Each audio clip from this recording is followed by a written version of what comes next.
मिनशैतानिर्रजीम बिस्मिल्लाहिर्रहमानिर्रहीम। आज हारून रशीद साहब का एक कॉलम मैंने सुना है यूट्यूब पे। उसके आगे बढ़ाते हुए या उसी को कोई थोड़ी बहुत तस्हीह और आगे बढ़ाते हुए कुछ मारूजात मैं भी पेश करना चाह रहा हूँ। सबसे पहले तो उन्होंने आमर कियानी पे तनकीद की है। ये उनका राइट बनता है, हक बनता है, जबकि मेरे पास आमदा इतलात के मुताबिक आमर कियानी बहुत बाएतमाद साथी थे इमरान खान के। बहरहाल उनकी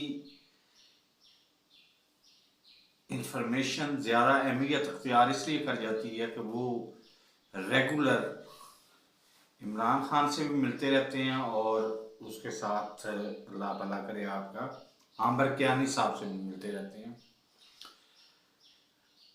लेकिन मैंने उससे यूनिक और बड़ी ही पते की बात उनको बताई है।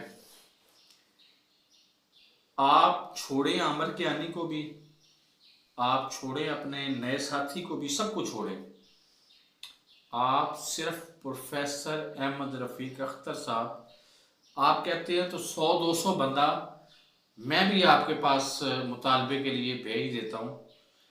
मैं हालांकि डिस्ट्रिक्ट सरगोदा का रहने वाला हूँ, लेकिन मैं भी भेज देता हूँ आपके पास। खुदारा इस कौम की कुछ हालत बदलने के लिए आप इब्तदा तो करें।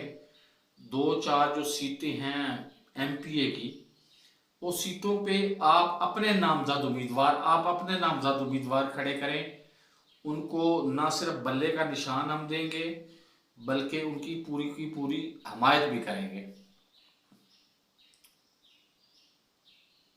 तो ये मेरा ख्याल है कि सबसे बेहतरीन, और इस पे एतराज़ अगर इमरान खान को भी होगा तो इमरान खान को भी हम पूरा समझाने की कोशिश करेंगे कि ये आप गलत कर रहे हैं। जहाँ पे प्रोफेसर अहमद रफ़ीक अख्तर साहब की हैसियत है, वहाँ पे आप कुछ भी नहीं हैं। आप मादरत के साथ आप कौमी हीरो हैं, हमारे सब कुछ है, लेकिन उनकी जगह पे आप कुछ भी नहीं हैं। आप पीछे हट जाएं, प्रोफेसर अहमद रफ़ीक अख्तर साहब को सामने रहने दें और वो काम जो करते हैं वो करने दें। दूसरा, वो कॉमन सी बातें थी कि जनाब अभी 8-10 बंदों ने छोड़ा है, 8-10 बंदों के छोड़ने से पार्टी ख़त्म नहीं हो जाती। वाकई 8-10 बंदों ने छोड़ा है, और 8-10 बंदों के छोड़ने से तो क्या, इधर तो मैंने तारीख में देखा है, बेनज़ीर की जो गवर्नमेंट थी, गालिबन पहली गवर्नमेंट जो थी मुशर्रफ के दौर में, उसमें टोटल मेरे ख्याल 10 या 15 मेंबर थे उसके बेनज़ीर के, और नेक्स्ट वज़ीर आज़म कौन थी? बेनज़ीर थी। तो ये तो होता रहता है, सियासतदानों के साथ ये तो होता रहता है। लेकिन एक बात मेरी समझ से बालातर है और आज तक ये समझ में नहीं आएगी मेरी, सुपरमेसी ऑफ एस्टेब्लिशमेंट।